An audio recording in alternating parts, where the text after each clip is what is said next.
إن الحمد لله نحمده ونستعينه ونستغفره ونعوذ بالله من شرور أنفسنا ومن سيئات أعمالنا من يهده الله فلا مضل له ومن يضلل فلا هادي له وأشهد أن لا إله إلا الله وحده لا شريك له وأشهد أن محمدا عبده ورسوله يا أيها الذين آمنوا اتقوا الله حق تقاته ولا تموتن إلا وأنتم مسلمون يا أيها الناس اتقوا ربكم الذي خلقكم من نفس واحدة وخلق منها زوجها وبث منهما رجالا كثيرا ونساء واتقوا الله الذي تساءلون به والأرحام إن الله كان عليكم رقيبا يا أيها الذين آمنوا اتقوا الله وقولوا قولا سديدا يصلح لكم أعمالكم ويغفر لكم ذنوبكم ومن يطع الله ورسوله فقد فاز فوزا عظيما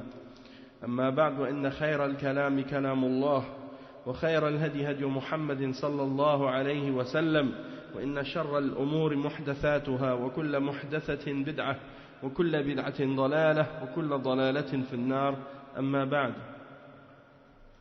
Donc aujourd'hui on commence le cours 28 dans l'explication du livre Kitab al-Kaba'ir du Cheikh Mohammed ibn Abdul Wahhab avec les commentaires de Cheikh Salih al-Fawzan hafizahullah.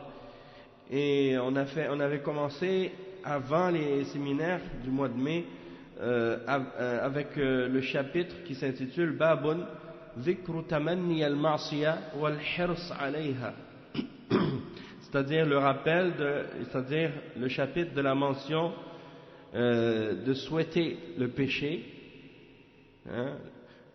qu'est-ce qui a été mentionné au sujet de souhaiter le péché et de faire des efforts pour commettre le péché. Donc ça c'est grave, ça fait partie des kaba'ir, de souhaiter le péché et de faire des efforts pour commettre un péché, d'avoir le désir ardent de vouloir commettre le péché.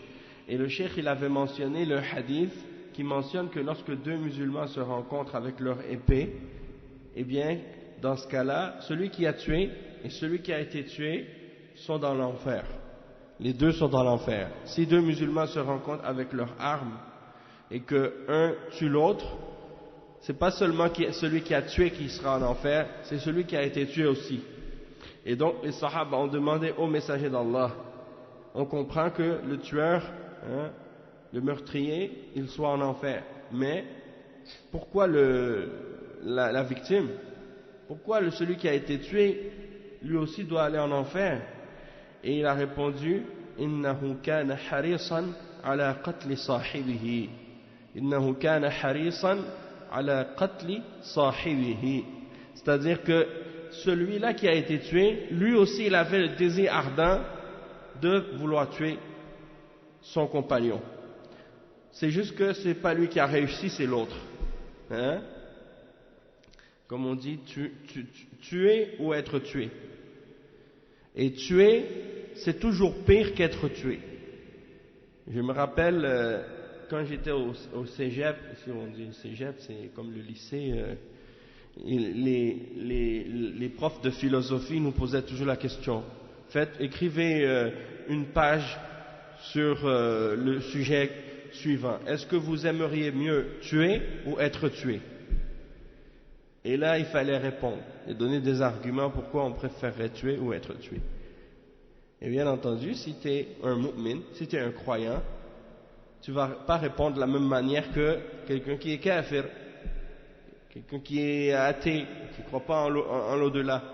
Celui qui ne croit pas en l'au-delà, il ne croit pas qu'il y a quelque chose qui va être établi comme justice ou rétribution au jour de la résurrection pour établir la justice. Mais Allah subhanahu wa ta'ala, lui, le croyant, il croit en Allah, il croit en sa justice. Et donc, le croyant, il sait que c'est mieux d'être tué que de tuer injustement quelqu'un. C'est mieux d'être tué que de tuer injustement quelqu'un. Et le cheikh, il a expliqué que quand les deux avaient la détermination de tuer l'autre, c'est comme si, à cause de leur intention et du fait qu'ils avaient le désir ardent de tuer l'autre, donc c'est comme si ils avaient fait le péché également. Il a expliqué aussi qu'il dit وَإِذَا الْتَقَى الْمُسْلِمَانِ بِسَيْفَيْهِمَا نهى الله جل وعلا عن قتل المسلم لأخيه المسلم ونهى الرسول صلى الله عليه وسلم كذلك فقال سباب المسلم فسوق وقتاله كفر وقال لا ترجعوا بعدي كفارا يضرب بعضكم رقاب بعض والمراد بالكفر هنا الكفر الأصغر الذي لا يخرج من الملة فلا يجوز للمسلم أن يتقاتل لا يجوز لماذا؟ لأنهما إخوان في الإسلام.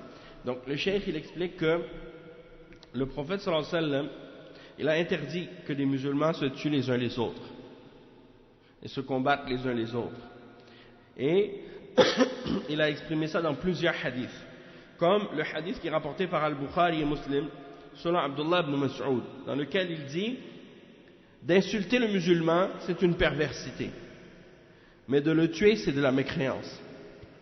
D'insulter le musulman c'est de la perversité, mais de le tuer c'est de la mécréance. Et dans un autre hadith il a dit ne retournez pas après moi à la mécréance en vous frappant le cou les uns des autres, c'est-à-dire en vous tuant les uns les autres. Et qu'est-ce qu'il a voulu expliquer ici? Ne redevenez pas mécréants après moi. Le cheikh il explique ici que quand il dit que de le tuer c'est de la mécréance, ou bien ne redevenez pas mécréants après moi, c'est la mécréance mineure, le kufr mineur, et non pas le kufr majeur. Parce que le meurtre c'est un des grands péchés, mais ça ne fait pas partie des annulatifs de la foi et de l'islam. Ça veut dire que c'est un péché parmi les grands péchés, mais ça ne fait pas quitter l'islam. C'est pas une mécréance majeure, hein? C'est une mécréance mineure.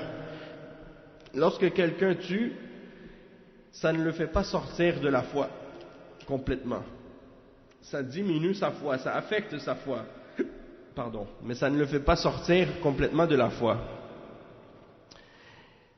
Tandis que s'il rend licite le meurtre, c'est-à-dire qu'il prétend que de tuer c'est halal, ça c'est kufr. De croire que le meurtre est halal, ça c'est kufr. Même si tu n'as jamais tué personne. Si tu dis par exemple, oui j'ai le droit de tuer si je veux, ça c'est halal tuer, je peux tuer quel musulman, n'importe quel musulman que je veux, n'importe quel kafir que je veux, ça c'est kufr, parce que tu le rends halal. D'accord? Mais si la personne, elle commet un meurtre, et qu'elle croit que ça c'est haram, puis qu'elle a commis un péché, dans ce cas-là, elle n'est pas sortie de l'islam. Et il dit, voilà, yajouz. Donc il dit, c'est pas permis que deux musulmans se combattent les uns les autres. Pourquoi? Parce qu'ils sont des frères dans l'islam. Il dit, فَإِذَا حَدَثَتْ فِتْنَةٌ بَيْنَ الْمُسْلِمِينَ فَالْوَاجِبْ السَّعْيِ لِإِصْلَاحِ ذَاتِ الْبَيْنِ وَإِخْمَادِ الْفِتْنَةِ. Donc il dit, quand il y a par exemple une fitna entre les musulmans, un trouble, ou des problèmes, des tribulations, des guerres entre les musulmans, qu'est-ce qui doit y arriver? Qu'est-ce qu'on doit faire? On va dire il y a deux pays musulmans qui rentrent en guerre l'un contre l'autre. C'est quoi l'obligation des musulmans dans ce cas-là? Ou bien il y a une guerre civile dans un pays musulman. Deux fractions sont en guerre l'une contre l'autre dans un même pays musulman. Les deux sont musulmans, les deux ils font la prière, les deux ils font le ramadan. Les deux ils disent la ilaha illallah Muhammad Rasulullah. Qu'est-ce qu'ils doivent faire dans ce cas-là? Ils disent, le cheikh il dit, l'obligation c'est de faire les efforts pour arriver à faire la réconciliation entre ces deux groupes et de faire éteindre le feu de la fitna. Et donc le cheikh il dit وإذا اقتضى الأمر أن نقاتل الفئة التي لا تقبل الحق قتلناها كفا لشرها. Il dit si ça nécessite dans ce cas-là pour qu'on arrive à arrêter cette fitna, ça implique de notre part qu'on doit combattre le groupe qui ne veut pas accepter la vérité. Dans ce cas-là il faut combattre le groupe qui refuse d'accepter la vérité pour les arrêter de faire le mal, pour les forcer de cesser à faire le mal. Et il mentionne comme preuve à ce sujet-là le verset 9 dans Surat Al-Hujurat, dans lequel Allah subhanahu wa ta'ala dit وَإِن طَائِفَتَانِ مِنَ الْمُؤْمِنِينَ اقْتَتَلُوا فَأَصْلِحُوا بَيْنَهُمَا فَإِن بَغَتْ إِحْدَاهُمَا عَلَى الْأُخْرَى فَقَاتِلُوا الَّتِي تَبْغِي حَتَّى تَفِيءَ إِلَى أَمْرِ اللَّهِ فَإِن فَاءَتْ فَأَصْلِحُوا بَيْنَهُمَا بِالْعَدْلِ وَأَقْسِطُوا إِنَّ اللَّهَ يُحِبُّ الْمُقْسِطِينَ وقال إنما المؤمنون إخوة فأصلحوا بين أخويكم واتقوا الله لعلكم ترحمون. Donc le cheikh il explique que ce verset, c'est la preuve à ce sujet-là, ça dit ce qui signifie, et si deux groupes parmi les croyants se combattent les uns les autres, alors faites la réconciliation entre eux, entre les deux. Mais si un de ces deux groupes-là, après avoir essayé de faire la réconciliation, transgresse contre l'autre, il refuse de s'arrêter, alors combattez celui qui continue et qui veut faire de la transgression jusqu'à ce qu'il revienne à l'ordre d'Allah. Et s'ils reviennent à l'ordre d'Allah par la suite, alors réconciliez-les en toute justice et soyez justes, car Allah aime les justes. Les croyants ne sont que des frères. Alors faites la réconciliation entre vos frères et craignez Allah pour que vous puissiez obtenir la miséricorde. Oui, mais comme tu dis toi-même, en principe, ils n'ont pas le droit de faire la guerre contre le dirigeant. Il ne peut pas y avoir deux groupes qui se font la guerre, en principe, dans l'islam. Mais il y a des choses comme ça qui se produisent, qui sont contraires à l'islam. Et qui, tu vois, soit qu'un groupe, par exemple, ils n'aiment pas le dirigeant, ils veulent se révolter contre lui, donc ils veulent faire la guerre contre le dirigeant.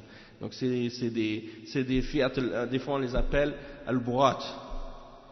Eux, ils veulent combattre pour prendre le pouvoir. Et il y en a d'autres qui combattent le dirigeant, qui sont les khawarij. Ils font le takfir des dirigeants, puis ils les combattent. Ok? Et donc c'est ça la différence entre al-burat et al-khawarij. Al-burat, oui, burat. Al-burat, c'est ceux qui combattent le dirigeant sans nécessairement le déclarer kafir. Ils le combattent pour d'autres raisons, pour le pouvoir, ou pour l'argent, ou pour des choses comme ça, de la dunya. Ou bien des fois c'est deux groupes parmi les musulmans qui se combattent, comme deux tribus. Deux tribus dans le même pays qui ne s'aiment pas, ou qui veulent écraser l'autre. Le dirigeant, il les arrête pour faire la réconciliation entre eux, puis pour qu'il y ait la paix dans le pays, pour pas qu'il y ait la fitna. Et Allah donc, ensuite le cheikh dit وَمِنْ هُنَا لَا يَجُوزُ الْقِتَالُ بَيْنَ الْمُسْلِمِينَ. Donc de ce point de vue-là, il n'est pas permis pour que les musulmans se combattent entre eux. وإن حصل فالواجب السعي لإصلاح ذات البين وكف بعضهم عن بعض. Et si il n'y a jamais une guerre qui se produit entre les musulmans ou un combat entre des musulmans, eh bien l'obligation dans ce cas-là c'est de faire tous les efforts possibles pour faire la réconciliation entre eux pour que les uns cessent d'agresser les autres. فإن لم يجدي الإصلاح فتقاتل الفئة التي لم تقبل بالإصلاح حتى ترجع عن غيها. Donc le cheikh il dit si tous les négociations, les diplomaties, tout ce qu'on essaie de faire pour les arrêter, pour les faire arrêter de faire la transgression, ça marche pas. On a tout essayé pour les faire en sorte qu'ils fassent la paix puis qu'ils cessent de s'agresser les uns les autres, mais ça marche pas. Il y a un groupe qui veut absolument continuer à attaquer l'autre, alors dans ce cas-là, il faut combattre ce groupe-là qui cesse, qui ne veut pas cesser, jusqu'à ce qu'il revienne de sa déviation. Et il dit, c'est ça qu'on appelle le fait de combattre les bourrat, ce qu'on appelle qital al-bourrat. Ok? Et ça, c'est un chapitre qui a été mentionné par les ulama dans les livres de fiqh. Il y a un chapitre qui s'appelle qital al-bourrat, combattre les bourrat, c'est-à-dire ceux qui font al-baghi, la transgression contre les musulmans, contre d'autres musulmans. Après le cheikh il dit وعن أبي كبشة الأنماري رضي الله عنه مرفوعا مثل هذه الأمة كمثل 4 رجال رجل أتاه الله مالا وعلما فهو يعمل في ماله بعلمه ورجل أتاه الله علما ولم يؤته مالا فقال لو كان لي مال مثل مال فلان لعملت فيه مثل عمله فهما في الأجر سواء ورجل أتاه الله مالا ولم يؤته علما فهو يتخبط في ماله ولا يدري ما له مما عليه ورجل لم يؤته الله مالا ولا علما فقال لو كان لي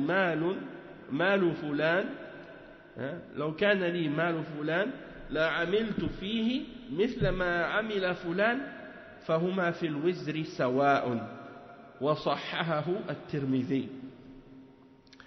Ok, donc ça c'est un hadith qui est très intéressant. C'est un hadith qui est rapporté par Ahmad dans la Musnad et de même que l'imam Ibn Majah dans son Sunan ainsi que l'imam At-Tirmidhi qui l'a authentifié. Et c'est rapporté selon Kabsha al-Anmari. Et il dit que le prophète Muhammad sallallahu alayhi wa sallam a dit l'exemple de cette umma est comparable à 4 hommes, c'est-à-dire 4 sortes d'hommes. Un homme à qui Allah subhanahu wa ta'ala a donné de l'argent et de la science et il agit dans son argent selon sa science. Donc il a de l'argent, il a de la science et il utilise son argent avec la science de la religion qu'il a. Donc il l'utilise dans le bien, il gagne son argent dans le halal, il l'utilise dans qu'est-ce qui est halal. Donc ça c'est le meilleur exemple.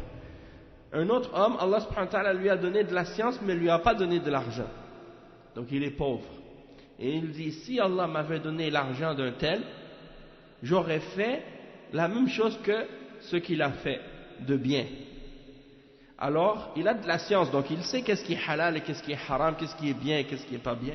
Et donc, il dit, si j'avais la même argent qu'un tel, qui est parmi les musulmans, qui ont de la science et qui ont de la connaissance et qui ont de l'argent et qui font du bien avec, j'aurais fait la même chose. Ceux qui donnent leur argent, par exemple, fi sabilillah, pour construire des mosquées, des écoles, des universités, des choses bénéfiques pour les musulmans, des puits ou des choses de ce genre. Acheter des masahif pour les gens, acheter de la nourriture pour les pauvres, ainsi de suite. Donc lui il dit, moi si j'avais la richesse de celui-là, j'aurais fait ça, moi aussi j'aurais fait le bien avec mon argent. Eh bien il dit, Allah leur donne à tous les deux la même récompense. Parce qu'il a l'intention, s'il avait l'argent, de faire le bien avec. Et il dit, un homme à qui Allah subhanahu wa ta'ala lui a donné de l'argent, mais ne lui a pas donné de la science. Alors il fait n'importe quoi avec son argent, et il ne sait pas qu'est-ce qui est en sa faveur et qu'est-ce qui est contre lui. Et un autre exemple, donc pourquoi? Parce qu'il n'a pas de science. Il a de l'argent, mais il n'a pas de science, donc il fait n'importe quoi. Et un autre homme, Allah lui a donné ni de l'argent, ni de la science. Alors, il dit, étant donné qu'il est pauvre, il dit, si j'avais l'argent comme un tel a de l'argent, eh bien j'aurais fait la même chose que lui dans le péché. Il gagne son argent dans le haram, il dépense dans le haram. Il a dit, j'aurais fait la même chose que lui. Alors, ils sont égaux dans le péché. Donc des fois, même si par exemple tu n'as pas fait un péché toi-même, mais le fait de vouloir le faire et de le souhaiter, c'est comme si tu avais le péché de l'avoir fait aussi. De même que si tu n'as pas fait le bien, mais tu aurais souhaité le faire, eh bien tu auras la récompense pour ton intention, même si tu ne l'as pas fait. Ça c'est ce qui montre l'importance de l'intention. Et le cheikh il dit, وَهَذَا الْحَدِيث فِيهِ أن من تمنى أن يكون مثل أهل الخير فإنه يلحق بهم. Il dit dans ce hadith il y a le fait que si quelqu'un souhaite faire partie des gens du bien, alors il sera ramené avec eux, avec les gens du bien. il va les rejoindre. وَإِن لَمْ يَعْمَلْ مِثْلَ عَمَلِهِمْ لِعَجْزِهِ عَنْ ذَلِكَ. Malgré qu'il n'a pas fait la même valeur d'actes ou la même quantité de bonnes actions que eux, que les gens du bien, à cause de son incapacité à le faire, eh bien il aura la même récompense qu'eux. Et il dit فَهُوَ يَلْحَقُ بِهِمْ بِنِيَّتِهِ. À cause de son intention, il va les rejoindre. Il va être avec eux. Il dit فَلَوْ تَمَنَّ الْفَقِيرُ أَنَّهُ لَوْ كَانَ عِنْدَهُ مِثْلَ مَا عِنْدَ الْغَنِيِّ مِنَ الْمَالِ كَيْ يَتَصَدَّقُ مِثْلَ الْغَنِيِّ لَكَانَ مِثْلُهُ فِي الْأَجْرِ. Donc tu vois que Allah il fait pas d'injustice. Quelqu'un dit mais moi je suis pauvre, j'ai pas d'argent, je peux pas faire le bien, je peux pas donner comme les riches, eux ils donnent beaucoup d'argent pour le bien.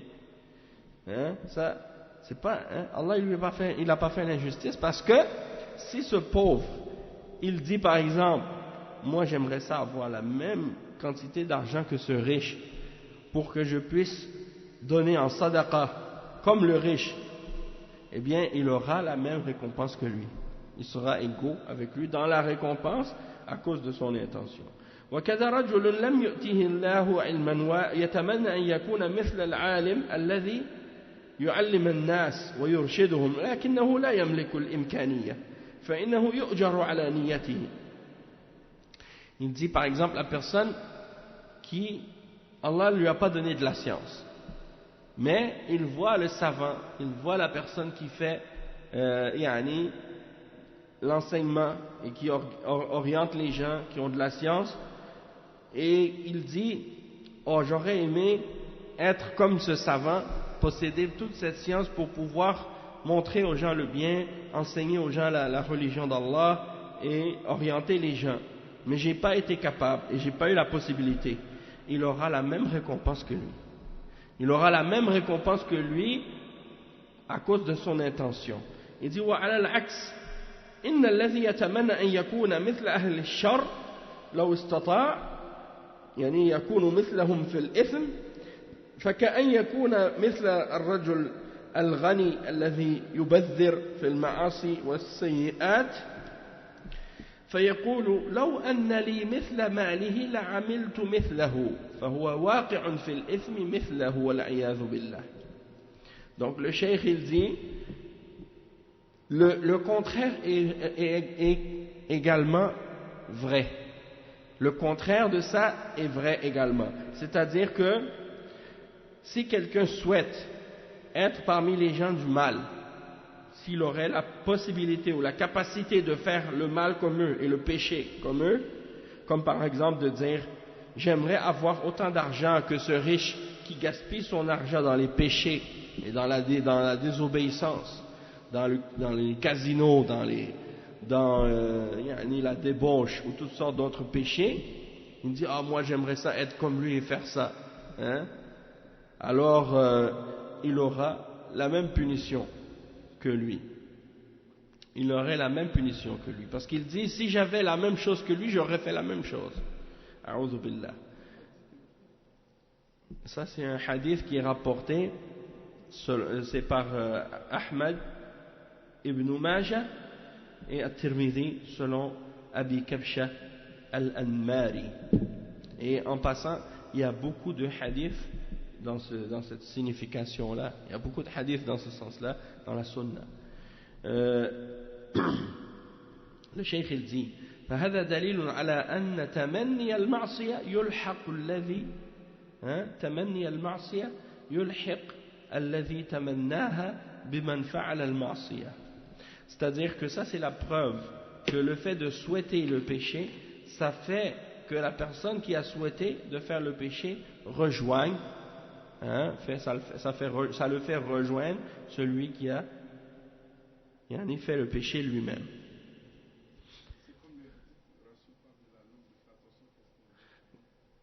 Naam.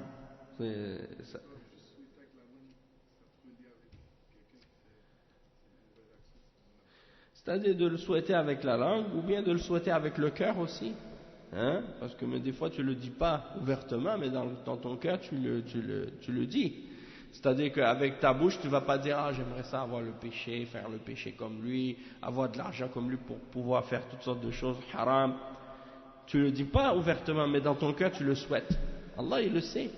Hein? Donc ça, c'est grave. Et il y a un autre hadith qui explique que... Il y a un autre hadith qui est dans les 40 hadiths de l'imam al-Nawawi, qui dit que lorsque quelqu'un a l'intention de faire une bonne action, mais qui n'est pas capable de le faire, il a quand même une bonne action. Puis que s'il l'a fait, il aura 10 fois plus, ou même 100 fois plus, 700 fois plus, selon sa sincérité et son intention. Hein? Tandis que celui qui a l'intention de faire un péché, puis qu'il ne le fait pas parce qu'il ne peut pas le faire, ou parce qu'il n'est pas capable de le faire, mais parce qu'il par la crainte d'Allah, il décide d'arrêter et de ne pas le faire, eh bien lui, Allah lui écrit une bonne action. Au lieu de lui écrire un péché, il lui écrit une bonne action. Pourquoi? Parce qu'il a abandonné le péché par crainte d'Allah. Tandis que celui qui, par exemple, voulait faire le péché, mais à cause du qadar, il a été empêché de le faire. Hein? Par exemple, il voulait aller, par exemple, dans un endroit haram, mais il arrive pour sortir, il voit un gros orage dehors, beaucoup de pluie, il dit « Ah, je ne vais pas sortir, il pleut dehors. » C'est pas par crainte d'Allah qu'il s'est abstenu d'aller, c'est parce que il y avait de la pluie, il y a quelque chose qui l'a empêché. Hein? Donc, dans ce cas-là, il n'aura pas une bonne action pour avoir cessé de le faire. Mais il aura le péché. Il aura le péché. Pourquoi? Parce qu'il avait souhaité le faire et il a été incapable de le faire, pas à cause de la crainte d'Allah, mais à cause de quelque chose parmi les choses qui ont été prédestinées par Allah. Dans ce cas-là, oui. Et c'est pour ça que dans ce chapitre, le cheikh il explique que de souhaiter le péché, ça fait que tu vas être puni avec la personne qui le fait, ce péché-là. Pourquoi? Parce que la personne, elle est empêchée de le faire, pas parce qu'elle a la crainte d'Allah, mais parce qu'elle n'a pas la possibilité ou la capacité d'avoir les mêmes moyens que l'autre de le faire. Hein? La personne, elle est pauvre, c'est pour ça qu'elle ne peut pas se permettre de faire les mêmes péchés que l'autre qui était riche. Mais si le lendemain, Allah subhanahu wa ta'ala lui donne la richesse, il apprend par exemple que un de ses proches est mort et il lui a laissé un gros héritage, hein, des millions de dollars. Là, tout d'un coup, il a la même richesse que l'autre. Là, maintenant, il dit, ah bon, je souhaitais de faire le péché comme lui, je ne pouvais pas, parce que je n'avais pas les moyens. Maintenant, je suis devenu riche comme lui, donc là, je vais être capable de le faire. Hein? C'est ça la différence. La différence, c'est qu'est-ce qui l'a empêché de faire le péché?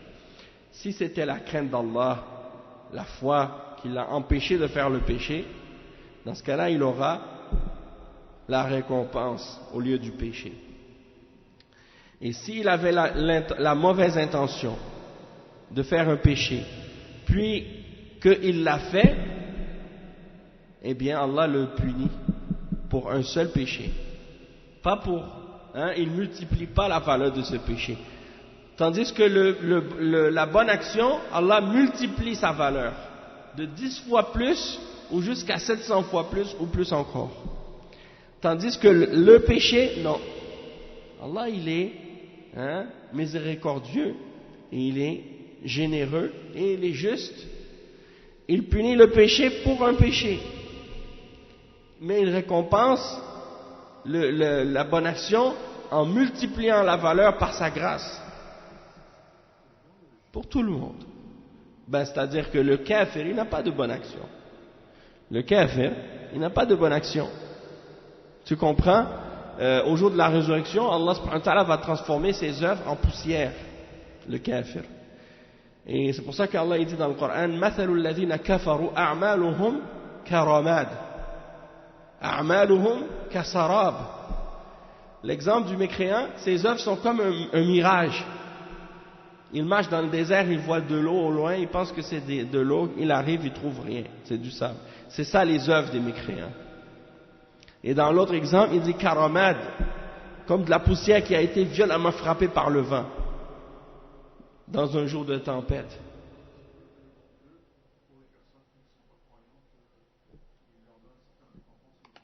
Oui, ça c'est possible que Allah subhanahu wa ta'ala récompense le kafir dans cette dunya.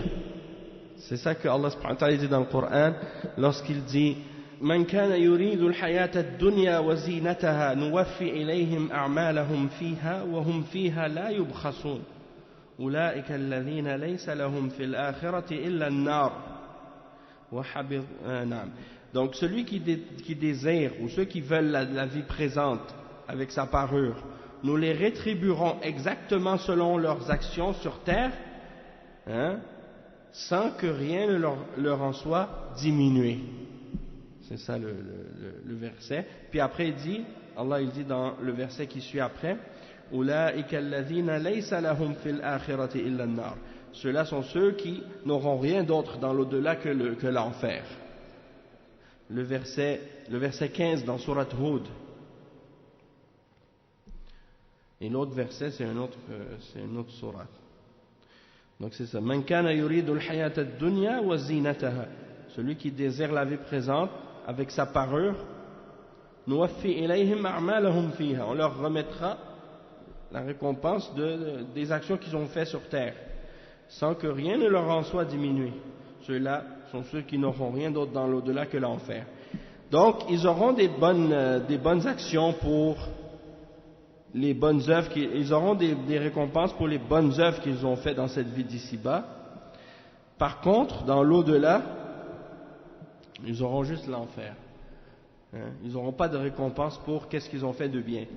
Donc les kuffars, par exemple, qui donnent en charité, qui donnent de l'argent aux pauvres, qui aident les malades, qui sont généreux, qui font toutes sortes de bonnes choses, eh bien, ils n'auront pas de récompense dans l'au-delà. Mais ça se peut qu'Allah les récompense dans cette vie, par toutes sortes de bonnes choses.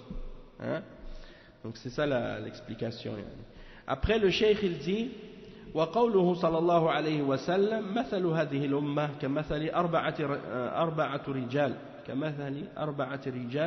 رجل أتاه الله مالا وعلما فهو يعمل في ماله بعلمه وهذا الذي يراه رجل آخر ليس عنده مال وعنده علم ولكنه ليس عنده مال وعنده علم لكنه يتمنى أن يكون مثله لو استطاع فهذا له مثل أجره. Donc c'est ça, le cheikh il résume les différents cas, celui qui a de l'argent et qui a de la science et il dépense dans le bien son argent. L'autre qui a de la science mais qui n'a pas d'argent, il souhaiterait être comme lui, il aura la même récompense. S'il avait la capacité de le faire, il ferait la même chose que lui, Allah lui donne la même récompense. Et l'autre, un homme à qui Allah subhanahu wa ta'ala a donné de la science, mais a donné de l'argent, mais lui a pas donné de la science, donc il n'utilise pas son argent correctement. Et il ne sait pas qu'est-ce qui est pour lui et qu'est-ce qui est contre lui. Et donc, étant donné qu'il n'a pas de science, il fait n'importe quoi. Et quelqu'un d'autre qui n'a ni de l'argent ni de la science, eh bien, celui qui espère être comme lui, il va avoir le même péché que lui. هذا والذي لم يؤته الله مالا ولا علما فقال لو كان لي مثل مال فلان لعملت فيه مثل ما عمل فلان هذا يعني كان يتمنى أن يكون مثله في الشر فيكون في الإثم مثله لقوله صلى الله عليه وسلم فهما في الوزر سواء. ففي هذا دليل على أن تمني المعصية يلحق صاحبها بأهل المعاصي ولو لم يعمل المعصية عجزا ولكنه دخل في ذلك بحسب نيته. Donc ça veut dire que même toi tu n'as pas commis le péché, mais tu auras la même punition que celui qui l'a fait parce que tu l'as souhaité et que tu as été empêché de le faire. Hein? Il y a quelque chose qui t'a empêché de le faire, donc tu vas être avec lui dans le péché. En fait, il y a l'autre hadith que tu mentionnes, c'est le hadith de celui qui a de la science et qui l'enseigne et que quelqu'un, il n'a pas cette science, il aimerait pouvoir lui aussi faire ça, s'il l'avait, Allah va lui donner la récompense, comme s'il l'avait fait. Et l'autre, c'est celui qui a de l'argent, il le dépense dans le bien, et il aurait aimé, s'il avait lui aussi cet argent-là, de faire la même chose. Et Allah, il va lui donner la même récompense à cause de son intention. C'est ça le hadith. Ensuite, le cheikh, il dit, bon, supposons par exemple, quelqu'un, il est handicapé. Okay, il est handicapé, puis il voudrait par exemple partir par exemple pour défendre la cause de la religion de l'islam lorsqu'il y a un combat pour la cause d'Allah subhanahu wa ta'ala, puis que lui il est incapable physiquement, mais qu'il a de l'argent, donc au lieu de le faire, et étant donné qu'il ne peut pas, il a l'intention, mais à la place il donne de l'argent, hein? Donc il a la même récompense, même si lui il n'est pas capable de le faire. Après le cheikh il dit wa bab al-rayb, bab al-rayb, قول الله تعالى إنما المؤمنون الذين آمنوا بالله ورسوله ثم لم يرتابوا، وقوله تعالى والذين يؤمنون بما أنزل إليك وما أنزل من قبلك وبالآخرة هم يوقنون أولئك على هدى من ربهم وأولئك هم المفلحون، وقوله تعالى وإذا قيل إن وعد الله حق والساعة لا ريب فيها إلى قوله وما نحن بمستيقنين. Donc le cheikh il cite des versets au sujet de Ar-Rayb. Qu'est-ce que signifie Ar-Rayb? Ar-Rayb, ça signifie le doute. Et le doute, c'est-à-dire de douter de la religion, de douter de la foi, de douter en la résurrection, de douter au jour du jugement dernier ou des choses comme ça. Ar-Rayb, Ra, Ya, Ba. Ouais. Al-Rayb, Rayb c'est pas la même chose. Rayb c'est avec un Rayn. Et dans ce cas-là c'est l'invisible. Donc Al-Rayb ou Al-Rayb c'est deux mots qui sont semblants dans la prononciation ou dans la façon qu'on le prononce, mais c'est totalement différent. C'est deux mots totalement différents. Naam. Et donc le premier verset que le cheikh il a cité, c'est le verset 15 dans Surat Al-Hujurat, dans lequel Allah subhanahu wa ta'ala dit ce qui signifie les croyants sont uniquement ceux qui ont cru en Allah et en son messager puis qui n'ont pas douté. Le verset ensuite qu'il a cité, c'est le verset 4 et 5 dans Surat Al-Baqarah, à la suite des versets qui disent ذَلِكَ الْكِتَابُ لَا رَيْبَ فِيهِ. Ceci est un livre au sujet duquel il n'y a pas de doute, une guidance pour les pieux, ceux qui croient en...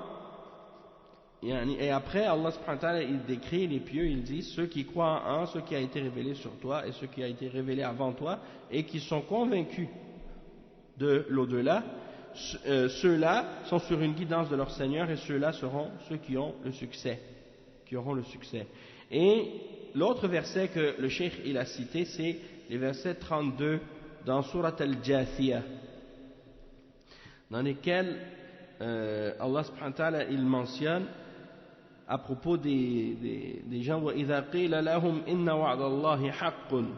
Donc les croyants ils vont dire aux non-croyants, lorsque les croyants disent ou lorsque les prophètes disent aux non-croyants que la promesse d'Allah est véridique et que l'heure du jugement il n'y a pas de doute à son sujet, hein, eux ils ne croient pas en ça. Et c'est le verset 32 qui dit وَإِذَا قِيلَ إِنَّ وَعْدَ اللَّهِ حَقٌّ وَالسَّاعَةُ لَا رَيْبَ فِيهَا قُلْتُمْ مَا نَدْرِي مَا السَّاعَةُ إِنْ نَظُنُّ إِلَّا ظَنًّا وَمَا نَحْنُ بِمُسْتَيْقِنِينَ. C'est-à-dire, et quand on disait la promesse d'Allah est vérité et l'heure n'est pas l'objet de doute, vous disiez nous ne savons pas ce qu'est l'heure, c'est-à-dire l'heure du jugement dernier, nous on ne sait pas c'est quoi l'heure du jugement dernier. Et nous ne faisons à son sujet que de simples conjectures. C'est-à-dire, ils disent, c'est possible que ça va arriver, mais on n'est pas sûr qu'il y aura un jugement dernier pour de vrai. Et ils disent, nous ne sommes pas convaincus qu'elle arrivera. Donc on n'est pas convaincus que ça va venir. Hein? Peut-être. C'est une possibilité. Et ça fait penser à quoi? Ça fait penser à ce qu'ils appellent le pari de Pascal. Vous avez entendu parler du pari de Pascal? Tu connais le pari de Pascal? Hakim, hein? Un homme cultivé comme toi, hein? Barakallahu fik. Non, c'est une idée que ce philosophe, qu'est-ce qu'il a dit? C'est que c'est préférable d'être croyant que de ne pas l'être. Parce que si tu es croyant, puis qu'après la mort, il y a quelque chose vraiment, un paradis, donc au moins tu vas y aller. Tandis que si tu n'es pas croyant, puis que tu meurs, puis que c'était vrai, bon là, tu n'auras rien. Hein? C'est ça. Donc en réalité, cette attitude-là, c'est l'attitude de celui qui doute. Et ça, c'est du kufr dans l'islam, c'est de la mécréance de douter. Pascal, le pari de Pascal. Ouais. Donc on n'a pas le droit d'avoir cette attitude-là, de prendre la religion comme une police d'assurance, comme ils disent, les koufars. Il y en a qui disent, ils prennent la religion comme une police d'assurance, au cas où ce serait vrai. Non, non. Quand tu dis que tu crois en Allah, tu dois croire en Allah avec certitude. Pas avec, les doutes, pour dire, ça se peut que c'est vrai, donc je vais prendre des précautions, puis je vais prétendre à la foi.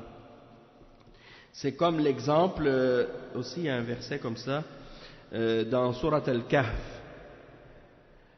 Hein, et je vous avais mentionné ça l'autre fois.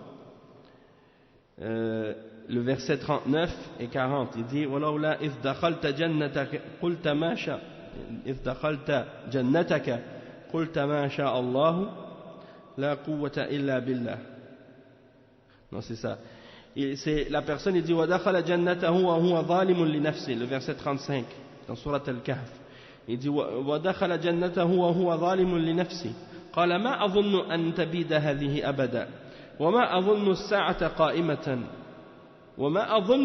قَائِمَةً وَلَئِن رُدِدتُّ إِلَى رَبِّي لَأَجِدَنَّ خَيْرًا مِنْهَا مُنْقَلَبًا قَالَ لَهُ صَاحِبُهُ وَهُوَ يُحَاوِرُهُ أَكَفَرْتَ بِالَّذِي خَلَقَكَ. Donc c'est pour dire ici que l'homme, il avait des jardins, puis il rentre dans son jardin, il est coupable envers lui-même par sa mécréance, et il dit je ne pense pas que ceci périra jamais. Et il dit je ne pense pas que l'heure viendra. Il dit je ne crois pas qu'il y aura l'heure du jugement dernier. Et si on me ramène vers mon Seigneur, je trouverai certes meilleur lieu de séjour que ce jardin. C'est-à-dire au cas où c'était vrai qu'il y avait un paradis ou un au-delà, eh bien je trouverais quand même mieux que qu'est-ce que j'avais dans ce jardin. Et son compagnon lui dit, tout en conversant avec lui, serais-tu mécréant envers celui qui t'a créé de terre, et ainsi de suite. Donc c'est pour dire cette attitude de doute envers la foi, elle n'est pas acceptable. Tu n'as pas le droit de prendre la religion de cette façon. Il faut que tu sois certain, il faut que tu sois convaincu en ta foi. Et pardon. Oui, le raib, c'est une forme de kufr, de douter, non, majeur. Oui, si tu doutes en la foi, c'est comme si tu n'avais pas de foi du tout. Hein? Et donc le cheikh dit وَالرَّيْبُ هُوَ الشَّكِّ. Et les ulama, quand ils parlent des formes de kufr, ils disent que la mécréance peut venir par une parole, par une action, par une croyance ou par le doute. Ash-shak. C'est-à-dire tu peux faire un acte qui te fait sortir de la foi.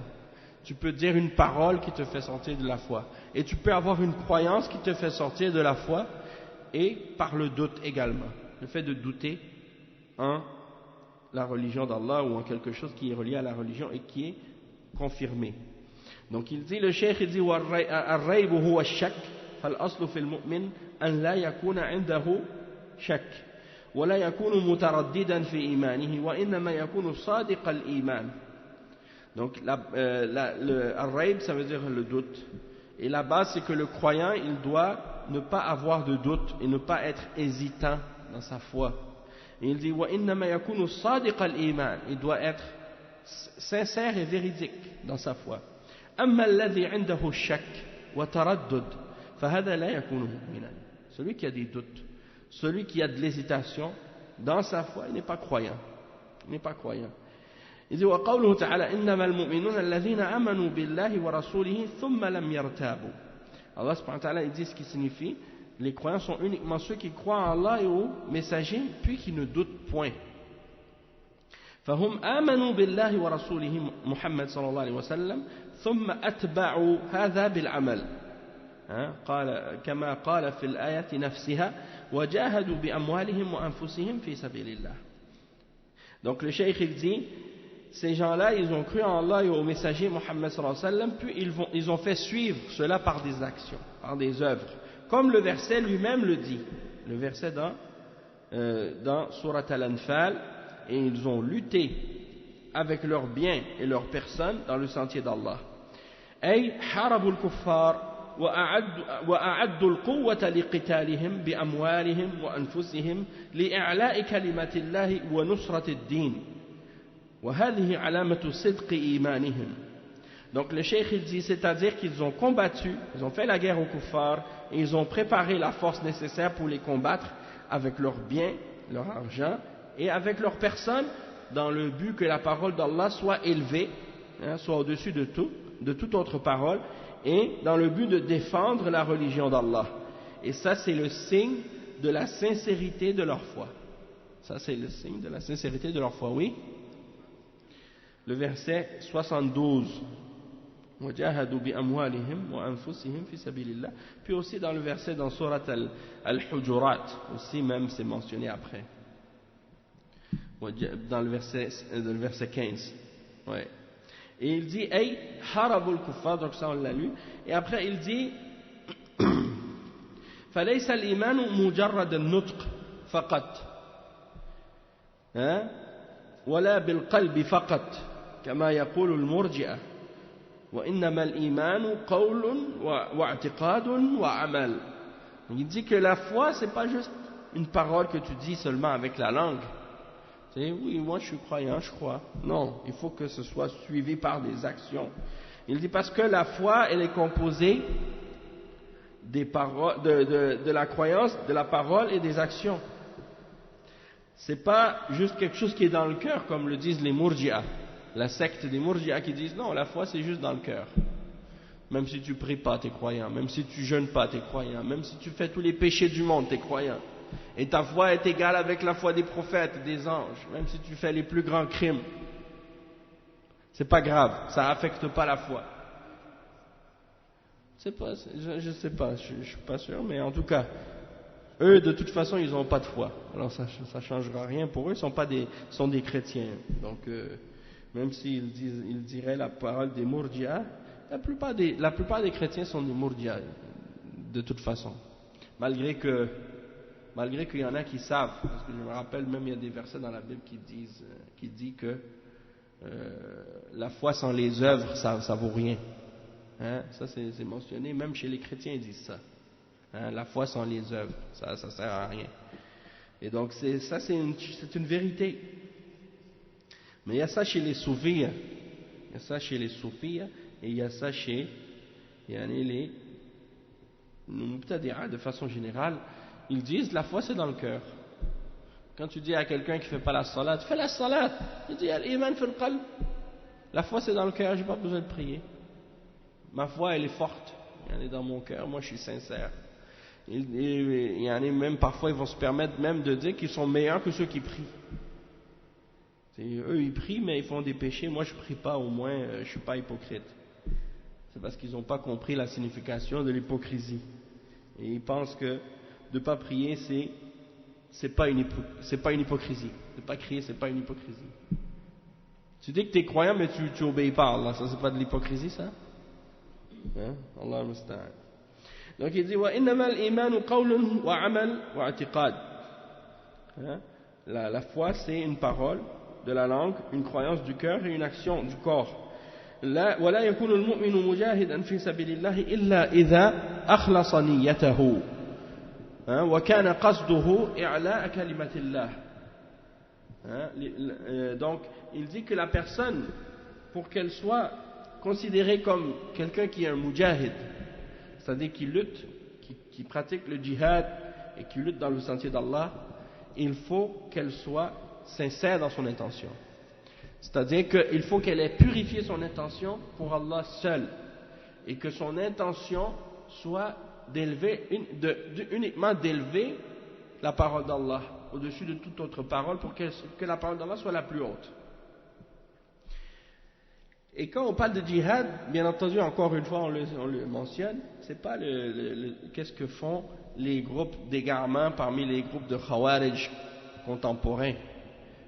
Les groupes de Khawarij contemporains, comme les frères musulmans, comme Daesh, Al-Qaïda, Jabhat al-Nusra, et tous ces autres groupes d'égarement, comme Boko Haram ou autres, qui eux ont dépassé la limite de la charia, et qui ne respectent aucun des principes de la religion d'Allah, et qui tuent sans aucune distinction le croyant et le non-croyant. On a vu dernièrement qu'est-ce qu'ils ont fait à Médine, même juste devant la mosquée du prophète sallallahu alayhi wa sallam. Les attendent. Ils ont fait sauter des bombes là-bas. Donc ils veulent tuer qui? Les ennemis de la religion? Est-ce que les ennemis de la religion sont devant la mosquée du prophète sallallahu alayhi wa sallam? A'udhu billah. Et est-ce que c'est comme ça le djihad? Non. Le djihad, c'est quelque chose qui est dirigé par des principes. Et c'est quelque chose qui est organisé et qui est propre. C'est pas quelque chose comme qu'est-ce que ces gens-là sont en train de faire. Donc ça, c'est important de le mentionner. Et en même temps, il faut que ce soit fait avec une intention sincère. Il faut que ce soit fait avec une intention qui est d'élever la parole d'Allah. Et il dit le cheikh, وَلَمَّا سُئِلَ الرَّسُولُ صلى الله عليه وسلم عن الرجل يقاتل شجاعة ويقاتل حمية ويقاتل من أجل المغنم أي ذلك في سبيل الله قال من قاتل لتكون كلمة الله هي العليا فهو في سبيل الله. Le cheikh il a dit, lorsqu'on demande au messager d'Allah sallallahu alayhi wa sallam à propos de l'homme qui combat pour montrer qu'il est courageux, il veut montrer son courage, il veut montrer qu'il est, il est jaloux, il veut défendre sa tribu, sa culture, son peuple, des choses comme ça, comme on dit, parce que il veut montrer que la force qu'il a, ou la force de son, comme ceux qui combattent pour la nation, pour la patrie, pour le drapeau, pour ci, pour ça. D'autres qui combattent pour le butin. Le butin, c'est-à-dire quand on va faire la guerre, qu'est-ce que les ennemis vont laisser, ça va t'appartenir. À l'époque, les gens quand ils partaient à la guerre, ils amenaient toute leur richesse avec eux, tout leur argent. Parce qu'il dit si je meurs, je ne vais pas le laisser à d'autres. Donc ils partent au combat avec tout leur argent, donc ça fait partie du butin. Et même ils amenaient parfois même leurs femmes et leurs enfants à la guerre pour venir voir le combat, pour leur donner du courage dans la bataille. On dit je ne vais pas perdre devant ma femme et mes enfants, sinon c'est la honte. Donc ils partaient et ils amenaient même leurs femmes et leurs enfants là-bas. Et qu'est-ce qui arrivait s'ils perdaient? Les ennemis prenaient leurs femmes et leurs enfants. Allah musta'an. Ils devenaient des esclaves. Donc, le cheikh il dit, donc, il y en a qui combattent, il mentionne ce hadith que le prophète sallallahu alayhi wa sallam a mentionné. Donc, il y en a qui combattent pour le courage, il y en a qui combattent pour la fierté, il y en a qui combattent pour le butin. Il a dit, le sahabi pose la question, laquelle de ces choses-là est dans le sentier d'Allah? Laquelle de ces raisons pour combattre, c'est réellement dans le sentier d'Allah? Il a dit, celui qui combat pour que la parole d'Allah soit la plus haute, c'est lui qui est dans le sentier d'Allah. Ça c'est rapporté par Al-Bukhari et Muslim, selon Abu Musa al-Ash'ari. Donc, si quelqu'un ne combat pas pour que la parole d'Allah soit la plus haute, il n'est pas un mujahid. Il n'est pas, encore moins un martyr. Aujourd'hui, maintenant, les gens ils donnent le titre de martyr ou de shahid à tout le monde. Ah, eux c'est les martyrs les martyrs de telle guerre, les martyrs de telle guerre. Non, tu ne seras pas un martyr sauf si ton intention c'était de combattre fi sabilillah et pour élever la parole d'Allah. Et c'est pour cette raison-là que on ne peut pas dire avec certitude de quelqu'un qui est mort dans le combat qu'il est martyr. On espère ou on souhaite qu'il soit martyr, mais on ne peut pas le dire avec certitude. Tandis que chez les gens de Bid'a, tu le vois parfois dans leurs écrits. Ils parlent de quelqu'un qui a été tué, ils disent le martyr un tel, le martyr un tel. Quand ils parlent par exemple des Ikhwan, les musulmans, quand ils parlent de Hassan al-Banna ou de Sayyid Qutb, ils disent Al-Shahid Hassan al-Banna, Al-Shahid Sayyid Qutb. Même il y en a un qui disait, j'ai entendu dans une cassette il y a longtemps, c'est la première cassette le premier audio que j'ai écouté en arabe, une khutbah que quelqu'un a fait. Puis il disait dedans Shahidul Islam Sayyid Qutb. Shahidul Islam, imagine, le martyr de l'islam. Ajib. C'est comme s'il lui donne le titre, comme s'il n'y a pas d'autre martyr que lui, ou bien que c'est le plus grand martyr de l'islam. A'udhu billah. Donc ils disent que c'est Sayyid Qutb, par exemple. Mais il le dit avec certitude. Non, on n'a pas le droit d'affirmer ça de cette façon-là, parce qu'on ne sait pas qu'est-ce qu'il y avait dans son cœur. Et de toute façon, on sait que la voie qu'il suivait, c'est pas la voie de la sunna. Non. Oui, ouais, exactement. Le hadith de l'homme, par exemple, qui combattait, il était dans le combat, il tuait tous les mouchriquins qui étaient devant lui. Chaque fois qu'il arrivait devant un mouchrik, il le terrassait, il l'écrasait. Et donc les sahaba étaient éblouis par lui, étaient surpris de sa force, de son courage. Ils disaient, lui, c'est sûr qu'il va être au paradis. Le prophète sallallahu alayhi wa sallam a dit, lui, il est en enfer. Alors les sahaba étaient surpris. Il y en a un même, qu'est-ce qu'il a fait? Il a suivi la personne. Il l'a suivi dans le combat. Il dit, je suis parti donc dans le combat, je le suivais pour voir qu'est-ce qui arrive avec lui. Et là, pendant qu'il faisait donc le combat, pendant qu'il se battait, il a été blessé. Il a été blessé. Donc il s'est écarté du champ de bataille, puis il ne pouvait plus endurer la douleur. Qu'est-ce qu'il a fait? Il a mis la poignée de son épée par terre, puis la lame sur sa poitrine, puis il s'est laissé tomber dessus et il s'est suicidé. Alors le sahabi qui le suivait est allé voir le messager d'Allah. Il a dit Ashhadu an la ilaha illallah wa ashhadu annaka Muhammad Rasulullah. Je témoigne que tu es le messager d'Allah. Il dit, qu'est-ce que tu as dit? Que lui, il a été en enfer? Je viens juste de voir. Il s'est suicidé lui-même. Il a mis l'épée sur sa poitrine, puis il s'est laissé tomber dessus. Donc, il dit, c'est pas comme si j'avais un doute, en le fait que tu étais le messager d'Allah, mais c'est venu confirmer que, qu'est-ce que tu dis? C'est une révélation. Il parle pas selon ses désirs. Donc on n'a pas le droit de dire avec certitude de quelqu'un qu'il est martyr. Mais aujourd'hui, même des gens, tu vois, ils ont fait des guerres. Des fois ils disent c'est les guerres d'indépendance dans tel ou tel pays, ou des guerres qui ont été purement nationalistes, qui n'ont aucun lien nécessairement avec l'islam, ou que certaines personnes, par exemple, ils ont fait ces guerres-là au nom même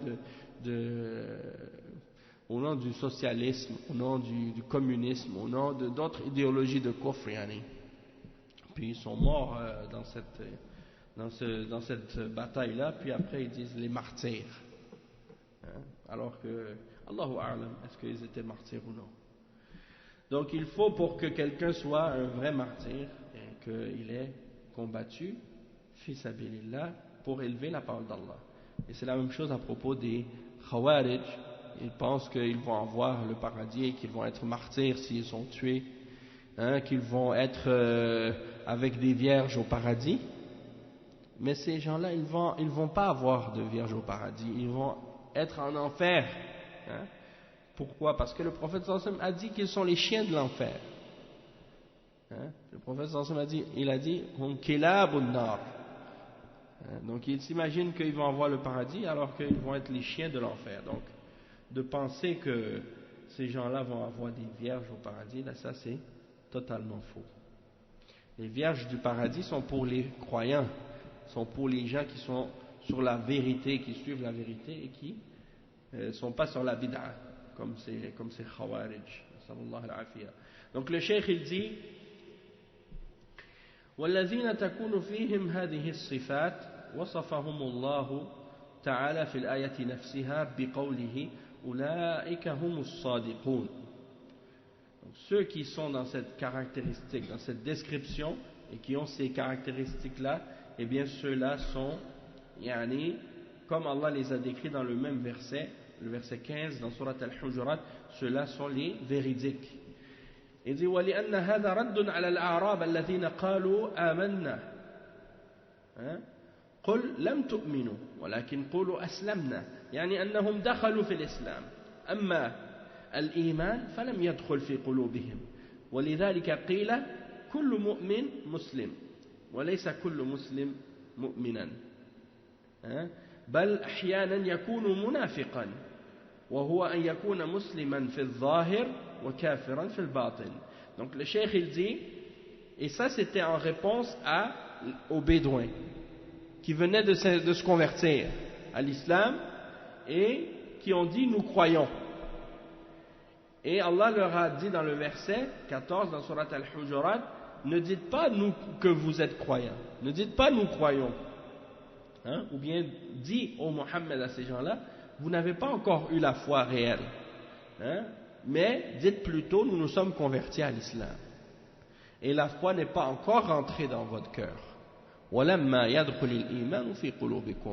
Parce qu'ils viennent de se convertir maintenant et ils prétendent ils disent nous croyons, comme si ceux qui étaient musulmans parmi les muhajirin et les ansar qui sont musulmans depuis longtemps, eux qui ont été éprouvés dans la foi, qui ont fait beaucoup de sacrifices et beaucoup d'efforts dans la religion d'Allah, vous pensez que vous êtes égal comme eux dans la foi? Non. Vous êtes devenus musulmans, mais vous n'êtes pas encore des croyants comme ceux-là. Et donc il dit, la foi, elle n'est pas encore rentrée dans votre cœur. Et c'est pour ça qu'on dit, les ulama ils disent, c'est pas tout musulman est croyant. Tout croyant est musulman, mais pas tout musulman est croyant. D'accord? Tout croyant est musulman, mais pas tout musulman n'est réellement croyant ou nécessairement croyant. Pourquoi? Parce que même c'est possible que le musulman soit un hypocrite. Il soit musulman en apparence, mais mécréant dans son intérieur. لِفَدَلَّ هَذَا عَلَى أَنَّ الَّذِي يَرْتَابُ فِي إِيمَانِهِ لَيْسَ مُؤْمِنًا وَالشَّكُّ هُوَ التَّرَدُّدُ بَيْنَ أَمْرَيْنِ لا مرجح عنده لأحدهما على الآخر فيكون مثلا من الممكن أن يكون القرآن حقا ومن الممكن أن لا يكون حقا أو يمكن أن يكون هذا الرسول صادقا أو غير صادق وهكذا فهو شاك متردد فهذا ليس بمؤمن أما المؤمن فهو الصادق الإيمان ليس بمتردد ولا شاك. Donc le cheikh il dit que ça c'est la preuve que celui qui a des doutes dans sa foi, il n'est pas croyant. Et que le doute, c'est d'hésiter entre deux choses sans qu'une des deux choses soit plus forte que l'autre dans ton cœur. Comme par exemple quelqu'un qui dit par exemple, ça se peut que le Coran soit vrai, ça se peut qu'il ne soit pas vrai. Ou ça se peut que le messager soit véridique ou qu'il ne soit pas véridique. Donc ça, cette personne-là est dans le doute. Une personne n'est pas croyante. Parce que le croyant doit être véridique dans sa foi et ne pas avoir d'hésitation ou de doute. Et il dit وَهَذَا فِيهِ دَلِيلٌ عَلَى أَنَّهُ يَجِبُ عَلَى الْمُسْلِمِ أَنْ يَفْتَقِدَ إِيمَانَهُ فإن حصل له الشك فإنه ينبغي له أن يستعيذ بالله من الشيطان الرجيم ويتجاهل وسوسته في نفسه ويكتمها ولا يتكلم بها فإنها لا تضره أما إذا نطق بها ضرته. Donc le cheikh il dit, ça c'est la preuve que c'est obligatoire pour le musulman de vérifier toujours sa foi et de toujours regarder sa foi, est-ce qu'elle est correcte ou non. Et s'il trouve que dans sa foi il a un doute, alors il doit rechercher le refuge en Allah contre le shaitan. Et il doit ignorer ces doutes-là et les rejeter. S'il a des suggestions qui lui sont soufflées par le shaitan dans son âme. Parfois le shaitan il vient, il lui souffle des choses dans son esprit. Et si c'était pas vrai ça, ou s'il n'y avait pas ça, ou si c'était pas ça, ou si ça vient du shaitan. Ça c'est qu'est-ce qu'on appelle les wiswas. Eh bien les wiswas, il faut les ignorer, il faut les rejeter, les repousser. Il ne faut pas leur donner de l'importance et il faut les cacher. C'est-à-dire tu les divulgues pas, tu en parles pas avec les gens, parce que si tu le dis, ça va te faire du tort. Le cheikh il dit والمؤمنون هم الذين ذكر الله صفاتهم في أول سورة البقرة فقال تعالى الذين يؤمنون بالغيب يؤمنون بما لم يروا من أمور الآخرة كالجنة والنار وأمور الماضي والمستقبل اعتمادا على الخبر الصادق من الله ورسوله. Donc le cheikh il dit que les croyants sont ceux qui ont été décrits par Allah subhanahu wa ta'ala dans le début de Surat al-Baqarah, lorsque Allah subhanahu wa ta'ala dit que ce sont ceux qui croient en al-ghaib, c'est-à-dire l'invisible. Ils croient en ce qu'ils n'ont pas vu avec leurs yeux parmi les choses de l'au-delà comme le paradis et l'enfer, de même que les choses du passé et de l'avenir, en se basant sur les informations véridiques qui viennent d'Allah et de son messager sallallahu alayhi wa sallam. Il dit فهم لم يروا الله تعالى عيانا ولكنهم رأوا آياته الدالة عليه سبحانه وتعالى فآمنوا به فهم اعتمدوا في إيمانهم على الآيات والدلائل التي تدل عليه سبحانه وتعالى مثل الآيات الكونية وخلق السماوات والأرض وخلق الليل والنهار وكذلك القرآن العظيم الذي لا يأتيه الباطل من بين يديه ولا من خلفه. Donc le cheikh il explique que donc les croyants ils n'ont pas vu Allah, ils n'ont pas vu Allah avec leurs yeux, mais ils ont vu ces signes qui indiquent et qui prouvent l'existence d'Allah subhanahu wa ta'ala. Alors ils ont cru en lui. Et ils se sont donc basés sur leur foi. Ils se sont basés dans leur foi sur les signes et les preuves que Allah subhanahu wa ta'ala a mentionnées dans la création. Et il y a plein de preuves de l'existence d'Allah subhanahu wa ta'ala dans qu'est-ce qu'il a créé. Dans les cieux, dans la terre, quand tu regardes, tu observes la création d'Allah. Observe la création des arbres, des étoiles. Observe la création de toi-même, de ta personne, des animaux. Et tout ça, c'est des choses qui indiquent un créateur, un être suprême, Allah subhanahu wa ta'ala. Donc, tu vois ça, tu vois la création, les signes dans la création sont clairs. La création des cieux et de la terre, la création de la nuit et du jour. De même que les preuves qui sont mentionnées dans le Coran. Et le Coran, Allah le décrit en disant qu'aucune fausseté ne peut l'approcher ni par devant, ni par derrière. وعلى أن كلام الله عز وجل على أنه كلام الله. Et en plus, le Coran, c'est la parole d'Allah subhanahu wa ta'ala. Et il dit فهم يؤمنون بالله وملائكته وكتبه ورسله وأن هذا الكلام الذي أنزله على رسوله صلى الله عليه وسلم كلامه لا يشكون في ذلك وأنه دال عليه سبحانه وتعالى فهم يؤمنون بالغيب وإن لم يشاهدوه والغيب هو كل ما لم نراه ولكننا نؤمن به اعتمادا على ما أخبرنا به الله ورسوله صلى الله عليه وسلم والشهادة هو ما نشاهده ونراه بأعيننا. Donc on va s'arrêter ici. Le cheikh il explique pour terminer donc que le Coran c'est la parole d'Allah subhanahu wa ta'ala et les croyants ils croient donc en Allah subhanahu wa ta'ala, en ses anges, en ses livres, en ses messagers et que le Coran donc c'est la parole d'Allah qui l'a fait descendre sur son messager et ils ne doutent pas en cela et qu'il y a des preuves de cela, donc ils croient en l'invisible et tout ce qu'ils n'ont pas vu de ce qu'Allah a mentionné dans la révélation, que que ce soit dans le Coran ou dans la Sunna authentique. Tout ce qui est mentionné du ghaib dans ces révélations-là, ils l'acceptent et ils y croient, même s'ils ne l'ont pas vu. Et ils se basent sur qu'est-ce que Allah a donné comme information, ainsi que le messager. C'est ça le ghaib, tout ce qu'on ne voit pas.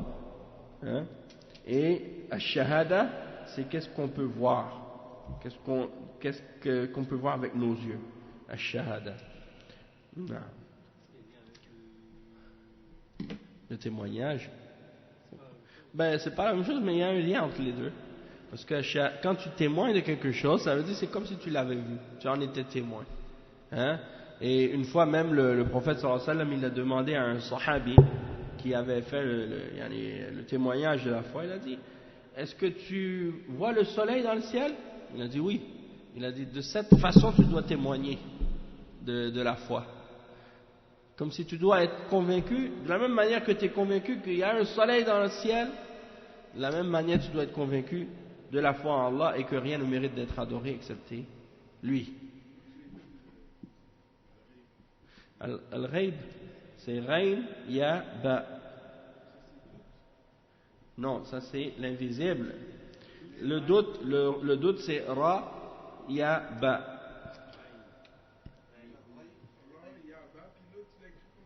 Ra, Ya, Ba. Oui. Al-Ghaib, c'est un Ghain au lieu du Ra. Donc on va s'arrêter ici pour aujourd'hui, Inch'Allah. Subhanakallahumma bihamdika ashhadu an la ilaha illa ant astaghfiruka wa atubu ilayk wa sallallahu wa sallam ala nabiyyina Muhammad wa ala alihi wa sahbihi ajma'in. Et on continue ce sujet demain, Inch'Allah. Assalamu alaikum.